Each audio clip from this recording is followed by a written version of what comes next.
आज का हमारा टॉपिक जिस कंडीशन पे है वो हम हमारे रोजमर्रा के जीवन में कभी ना कभी एक्सपीरियंस जरूर करते हैं, लेकिन प्रॉब्लम तब बढ़ जाती है जब ये बहुत ज्यादा रेगुलर और कॉन्टिन्यूअस तौर पे आपके साथ होने लगे। तो यहाँ हम बात कर रहे हैं याददाश्त की। अगर आपको मेमोरी लॉस हो रहा है तो आप कि बीवी अगर आपसे धनिया मंगवाए और आप पुदीना लेके चले जाएं तो यहाँ आपके साथ प्रॉब्लम हो सकती है। इसी के साथ साथ आपको कुछ इवेंट्स मैनेज करने में दिक्कत हो रही है, आप अपनी चाबी कहीं रख के भूल जा रहे हैं। कुछ बच्चों में देखा जाता है कि कई बार टेबल्स याद करने में दिक्कत होती है या मेमोरी मेकिंग बहुत ज़्यादा वीक हो जाने के कारण वो पढ़ाई में मन नहीं लगा पाते, कंसंट्रेशन लो हो जा रहा है बच्चों का। तो इन सभी चीज़ों को हम मेमोरी लो कंडीशन में काउंट करते हैं। ये सब कंडीशंस एज रिलेटेड नहीं होती, ये एज स्पेसिफिक कंडीशन नहीं है। ये किसी भी बच्चे को या किसी भी बूढ़े को या किसी भी मिडिल एज पर्सन को कहीं भी कभी भी एक्सपीरियंस करना पड़ सकता है। लेकिन इसके कारणों के बारे में अगर हम बात करें तो मोस्ट इफेक्टिव कारणों में बहुत ज़्यादा डिहाइड्रेशन या स्टारवेशन की कंडीशंस में ये चीज़ें बहुत इफेक्टिवली देखी जा सकती हैं, क्योंकि बॉडी में सबसे ज़्यादा सेल्फिश ऑर्गन ब्रेन ही है। अगर इसको स्पेसिफिक न्यूट्रिशन नहीं मिलेगा जो उसकी रिक्वायरमेंट है या ऑक्सीजन सप्लाई नहीं मिलेगी प्रॉपर तौर पे, तो ये एक लो एफिशिएंट इफेक्ट जरूर दिखाएगा। तो यहाँ हम आगे बात करेंगे कि किन चीज़ों से आप अपनी मेमोरी को बूस्ट कर सकते हैं और किन चीज़ों से इसको इफेक्टिवली इंक्रीज करने में हेल्प ली जा सकती है। मेमोरी लॉस वैसे कोई बीमारी नहीं है, ये किसी मेडिकल कंडीशन की वजह से हो जाने वाली परेशानी है या कंडीशन है जो आपको एक्सपीरियंस करनी पड़ सकती है। यहाँ हम कुछ कॉमन सी कंडीशंस के बारे में बात करें तो कुछ न्यूट्रिशनल डेफिशिएंसी के पेशेंट्स में ये कंडीशन बहुत कॉमनली देखी जा सकती है। उन बच्चों में जिनका डीएचए लेवल बहुत ज़्यादा लो रहा हो या फिर कुछ मेडिकल कंडीशंस की वजह से उनका न्यूट्रिशनल एब्जॉर्प्शन बहुत ज़्यादा बिगड़ गया हो, और इसके अलावा डायबिटिक पेशेंट्स में हाइपरटेंशन की वजह से या कुछ मेडिसिन की वजह से भी जो पेशेंट्स डिप्रेशन की दवाइयाँ ले रहे हैं या इंसोम्निया से होकर गुजर रहे हैं, और इसी के अलावा उन पेशेंट्स में जिनका कोलेस्ट्रॉल बहुत हाई हो या फिर ब्रेन स्ट्रोक से उनको होके गुजरना पड़ा हो। इसी के अलावा डिप्रेशन के सिम्टम्स जैसे कि एंजाइटी या बहुत ज़्यादा स्ट्रेस की वजह से भी मेमोरी मेकिंग पे बहुत ज़्यादा असर पड़ता है। तो इन सभी कंडीशंस की वजह से मेमोरी लॉस बहुत कॉमनली देखा जा सकता है। तो आगे हम बात करें कि होम्योपैथी में क्या क्या मेडिसिन हैं जो इस मेमोरी लॉस को रिस्टोर करने में हेल्प करेंगी। तो उससे पहले हम जान लेते हैं कि मेमोरी लॉस के लिए क्या मैनेजमेंट्स आपको करने होंगे और किन मैनेजमेंट से आपको बहुत ज़्यादा लाभ मिलेगा। मैं डॉक्टर हेमेंद्र प्रताप सिंह एक बार फिर आप सभी का स्वागत करता हूं अपने YouTube channel JJ homeopathic clinic पे। तो हम आगे बढ़ते हैं वीडियो में टॉपिक को लेके और डिस्कस करते हैं क्या क्या डाइट और किन किन रेजीम्स के साथ और एक्सरसाइज स्ट्रेस मैनेजमेंट के साथ आप इस कंडीशन को रिस्टोर करने में बहुत ज़्यादा हेल्प ले सकते हैं। मेमोरी बूस्टिंग के लिए आप डाइट में बहुत ज़्यादा अच्छे तौर पे प्रोटीन का इस्तेमाल ज़रूर करें, और इसी के अलावा आपको एंटीऑक्सीडेंट्स का इस्तेमाल, लिक्विड डाइट भरपूर मात्रा में लेनी होगी। बच्चों के केस में अगर हम बात करें तो उनको डीएचए रिच डाइट जरूर दीजिए, और इसी के साथ साथ कुछ नट्स का इस्तेमाल भी आप कर सकते हैं जैसे कि अखरोट, या फिर प्रोटीन में आप हम बात करें तो बादाम का इस्तेमाल आप ज़रूर कीजिए, किशमिश काजू का इस्तेमाल ज़रूर कीजिए। सलाद बच्चों को अच्छी मात्रा में दीजिए ताकि फाइबर की मात्रा भी उनको अच्छी मिले, और इसी के साथ साथ वो एसिमिलेटरी लेवल पे एब्जॉर्प्शन मैकेनिज्म भी इंप्रूव कर पाए, क्योंकि यही एक सिम्टम है जो गट इंप्रूवमेंट के बाद आपको रिस्पॉन्स में काफ़ी अच्छा चेंज देगा। सुबह उठकर आपको प्रॉपर योगा और मेडिटेशन जरूर करना चाहिए। ये दोनों चीज़ें माइंड की जो प्राइमरी मेमोरी है उसको मेंटेन करने में बहुत ज़्यादा हेल्पफुल है, और इसी के साथ साथ आपको साइकिलिंग भी करनी चाहिए। साइकिलिंग से आपको बहुत अच्छे तौर पे सर्कुलेटरी इंप्रूवमेंट्स मिलती हैं, ब्लड सर्कुलेशन इंप्रूव होगा, इससे आपको सर्कुलेटरी स्ट्रेंथ भी अच्छी मिलेगी। हमारी लाइफ में नींद मेमोरी मेकिंग के लिए क्यों जरूरी है?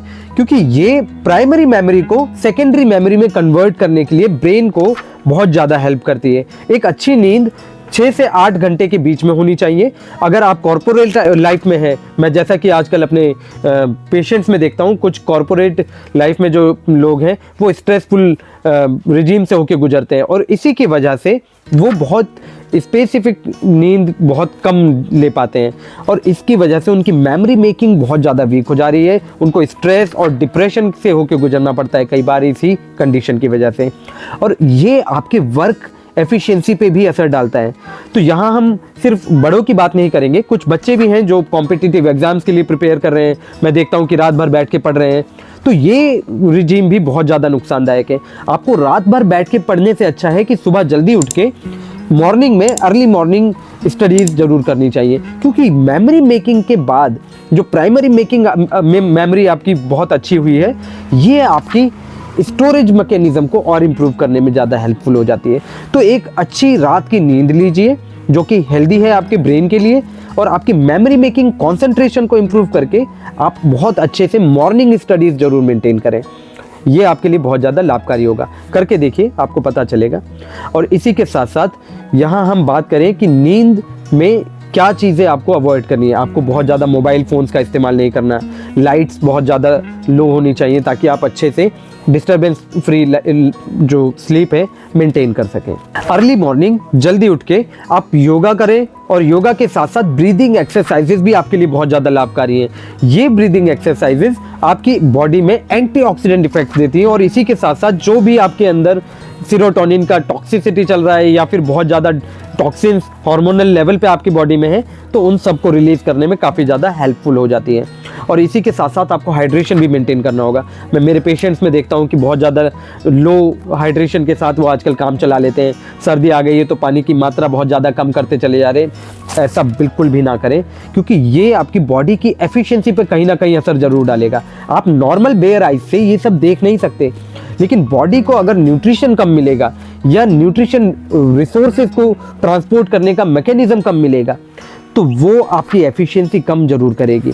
आप कहीं ना कहीं ऐसा फील जरूर करेंगे कि आप एफिशिएंटली काम नहीं कर पा रहे हैं। तो बहुत स्पेसिफिक हेल्दी डाइट और न्यूट्रिशन के साथ साथ अच्छा लिक्विड डाइट, ये बहुत ज़रूरी है। तो मैं अगर बात करूं, मैंने अपनी वीडियो में भी पहले बात की हुई है कि आपको पानी की मात्रा हर 20 किलो वजन पे 1 लीटर रखना चाहिए। तो अगर आपका वजन 60 किलो है तो आपको 3 लीटर पानी का इस्तेमाल करना होगा। तो यू कैन अल्टीमेटली डिसाइड कि इस पानी की मात्रा को आपको आपके शरीर के हिसाब से कितना लेना होगा। मैं आजकल देखता हूँ कि बच्चों में बहुत ज़्यादा कॉमन हो गया है शुगर इंटेक।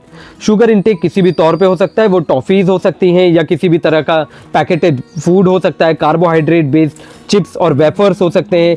ये सभी डाइट हाईली शुगर मेंटेन रख करती हैं। और इसी के साथ साथ हम कोल्ड ड्रिंक्स को अगर डिस्कस ना करें तो ये तो बहुत ज़्यादा गलत बात होगी, क्योंकि एक 300 ml की कोल्ड ड्रिंक में 6 से 7 चम्मच चीनी पर्याप्त मात्रा में अवेलेबल होती है। आपको प्रिजर्वेटिव बेस्ड जूसेस और इसके अलावा बेवरेजेस भी अवॉइड करने होंगे, क्योंकि इनमें भी शुगर कंटेंट बहुत ज़्यादा ही होता है। यहाँ हम होम्योपैथी के बारे में बात करें तो होम्योपैथी में मेमोरी मेकिंग और मेमोरी बूस्टिंग के लिए काफ़ी अच्छी अच्छी दवाइयाँ अवेलेबल हैं। मैं कुछ पेशेंट्स में देखता हूँ जिनकी मेमोरी बहुत ज़्यादा पुअर रही है और कॉन्सनट्रेट करने में बहुत ज़्यादा दिक्कत रही है। इसी के साथ साथ वो स्ट्रेस और डिप्रेशन से होकर गुजर रहे थे, नींद में परेशानियाँ थी। तो होम्योपैथी जेंटली और बहुत ज़्यादा स्पेसिफिकली उनको रिकवर करने में काफ़ी ज़्यादा हेल्पफुल हो जाती है। ये वो मेडिसिन होती हैं जो आपकी इम्यूनिटी को भी काफ़ी ज़्यादा इंप्रूव कर देती हैं और आपकी वाइटलिटी को भी बढ़ाती हैं। तो इनमें साइड इफ़ेक्ट्स नहीं है और बाकी मेडिसिन के मुकाबले ये काफ़ी अच्छा असर आपको और परमानेंट इफेक्ट देके आपको रिकवर करती हैं। तो आइए अब आगे बढ़ते हैं कुछ मेडिसिन के साथ जो आपकी मेमोरी बूस्ट करने में काफ़ी ज़्यादा हेल्पफुल हो जाएंगी। तो पहली मेडिसिन जिसके बारे में हम बात कर रहे हैं वो है अम्ब्रा ग्रीसिया।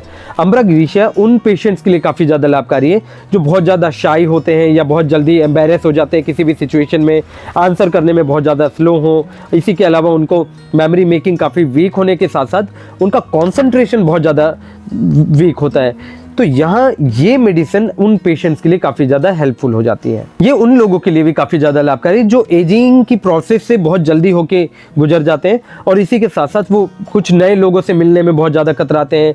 अगली मेडिसिन के बारे में बात करें तो एनाकार्डियम ओरिएंटालिस, ये उन पेशेंट्स के लिए काफ़ी ज़्यादा लाभकारी है जो सडन फॉरगेटफुलनेस से होके ज़्यादा गुजरते हैं। एग्ज़ाम्स के टाइम पे बच्चे देखे जाते हैं कि कुछ क्वेश्चंस फेस किया और उसके साथ साथ ही आंसर भूल गए। तो ऐसी कंडीशन में एनाकार्डियम ओरिएंटालिस काफ़ी ज़्यादा लाभकारी होती है। ये उन बच्चों के पैनिक डिसऑर्डर को रिकवर करने के लिए भी काफ़ी अच्छी दवाई मानी जाती है और इन्हीं सिम्टम्स की वजह से वो बच्चे बहुत ज़्यादा चिड़चिड़े भी हो जाते हैं, गुस्सा बहुत जल्दी आने लगता है उन बच्चों को। तो ये सारे ही सिम्टम एनाकार्डियम ओरिएंटालिस बहुत बखूबी संभालती है। तीसरी दवाई के बारे में अगर हम बात करें तो वो है काली फॉस्फोरिकम। इस दवाई को होम्योपैथी में ब्रेन बूस्टर के नाम से भी जाना जाता है। ये ब्रेन टॉनिक है और हर उस केस के लिए काफ़ी अच्छी है जो नर्वस सिस्टम से रिलेटेड है। नसों की एक्टिविटीज़ में अगर आपको एफिशिएंट लेवल पे सिम्टम्स नज़र आ रहे हैं जो आपको परेशान कर रहे हैं, तो आपको काली फॉस तो ज़रूर लेना चाहिए। ये आपकी ब्रेन को बूस्ट करके आपकी मेमोरी को बहुत ज़्यादा रिफ्लेक्सिव बना देगा। तो रिफ्लेक्सेस अच्छे होंगे तो आपकी रिएक्टिविटी भी अच्छी हो जाएगी। काली फॉस आपकी नींद के लिए काफ़ी अच्छी दवाई है और ये आपको इंसोम्निया से भी बचाने में हेल्प करती है। इसी के साथ साथ मैं पेशेंट्स में देखता हूँ डिप्रेशन, एंजाइटी या बहुत ज़्यादा चिड़चिड़ापन, हैरेसमेंट के सिम्टम्स अगर देखे जाते हैं, काली फॉस्फोरिकम डिसीजन फटीग को रिकवर करने में भी काफ़ी ज़्यादा हेल्पफुल है। डिसीजन फटीग वो कंडीशन होती है जब आपका ब्रेन एक डिसीजन लेने में बहुत ज़्यादा थक जाए। हमारे ब्रेन की एक कैपेसिटी होती है पर डे एक डिसीजन लेने की। मान लेते हैं आपका ब्रेन 50 डिसीजन पर डे ले सकता है, तो 51वें डिसीजन पे आपका ब्रेन फटीग्ड हो जाएगा और वो आपको बिल्कुल स्ट्रेस कर देगा कि अब आप इससे ज़्यादा डिसीजन नहीं ले सकते। इसी कंडीशन को हम डिसीजन फटीग कहते हैं। अगली मेडिसिन के बारे में बात करें तो बराइटा कार्ब उन एल्डरली पेशेंट्स के लिए काफ़ी ज़्यादा हेल्पफुल है जो बहुत ज़्यादा चाइल्डिश बिहेवियर रखते हैं या उनकी मेमोरी इतनी एब्रप्ट हो जाती है कि वो बहुत ज़्यादा फॉरगेटफुलनेस के साथ साथ बहुत इवेंट लॉसेस भी देख रहे होते हैं। उनको याद ही नहीं रहता कि कोई सामान कहाँ रख के उन्होंने छोड़ दिया है और उसको बाद में याद करने में उनको बहुत ज़्यादा परेशानियां होती है। और इसी के अलावा उन बच्चों के लिए भी ये दवाई बहुत ज़्यादा लाभकारी है जो मेंटल रिटार्डेशन से होकर गुजर रहे हैं या फिर डेवलपमेंटल डिले भी उनमें देखा जा सकता है। यहाँ हम लाइकोपोडियम के बारे में बात करें तो लाइकोपोडियम में बहुत ज़्यादा ग्रेजुअल मेमोरी लॉस देखने को मिलता है। इसी के साथ साथ डिसलेक्सिया और डिसलेक्सिया के साथ साथ मिसप्लेस्ड वर्ड्स, और एक बहुत ही इंपॉर्टेंट सिम्टम इस मेडिसिन में जो देखा जाता है उसे हम कहते हैं इंडिफरेंस। इंडिफरेंस वो सिम्टम होता है जहां पेशेंट घर पे तो बहुत ज्यादा रूड और एंगर के साथ बिहेव करेगा, लेकिन एक स्ट्रेंजर के साथ वो बहुत ज्यादा पोलाइट और सॉफ्टनेस के साथ बात करेगा। ये इंडिफरेंस लाइकोपोडियम में बहुत कॉमनली देखने को मिलता है। साइलीशिया में कंसंट्रेशन और मेमोरी मेकिंग बहुत ज्यादा डिफिकल्ट हो जाती है क्योंकि पेशेंट के अंदर स्टेमिना बहुत ज्यादा कम हो जाता है, बोथ फिजिकल और मेंटल लेवल पे। और ऐसा होता क्यों है? क्योंकि उनका गट एसिमिलेशन बहुत ज्यादा वीक कर लेता है और एब्जॉर्प्शन अच्छा नहीं होगा तो एनर्जी शरीर को मिलेगी नहीं, और शरीर को एनर्जी नहीं मिलेगी तो किसी भी तरह का मेंटल एक्सर्शन बहुत कॉमन हो जाता है देखने में। यहाँ हम पेशेंट के बारे में बात करें तो वो बहुत ज्यादा एंजाइटी और स्ट्रेस से होकर गुजरता है और इसी के साथ साथ वो बहुत ज्यादा फॉरगेटफुलनेस के साथ सेल्फ कॉन्फिडेंस में भी बहुत लो होता है। पेशेंट अगर ड्रग इंड्यूस्ड मेमोरी लॉस से होकर गुजर रहे हैं तो उनको एसिड फॉस का इस्तेमाल जरूर करना चाहिए क्योंकि ये किसी भी मेडिसिन से रिलेटेड स्ट्रेस और उसके साथ साथ बीमारी से होने वाले मेमोरी लॉस को रिकवर करने में काफी ज्यादा लाभकारी मेडिसिन है।